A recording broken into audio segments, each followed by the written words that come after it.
ભિલોડાથી ખંભાત જતી બસને અકસ્માત નડ્યો। રેલિયા પાસે બસ અને ટ્રક વચ્ચે અકસ્માત સર્જાયો। બાઇક ચાલકને બચાવવા જતા બસ અને ટ્રક વચ્ચે સર્જાયો અકસ્માત। બસમાં અંદાજે 50થી વધુ પેસેન્જરો સવાર હતા। પેસેન્જરોને નાની મોટી ઈજાઓ પહોંચી।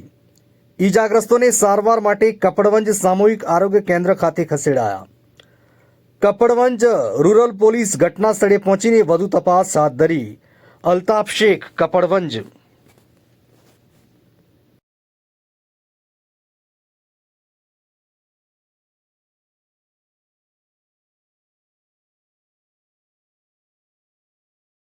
કઈ રીતે એક્સિડન્ટ સર્જાયો? કોનું કરું? ट्रिपल एक्सीडेंट है। बाइक वाला ने बचाव जाता बस वाला ट्रक अंगात हो गई। बराबर एम लगभग 60 50 55 થી 60 माणस है बस में अड्धा बाहर बाजू खसेराया ने अड्धा अहीं लाया। 15 एक पैसे अहीं लाया है અને લગભગ એક્સિડન્ટ થયો રેલિયાની આજુબાજુ। हाँ, पेट्रोल पंप ની બાજુમાં।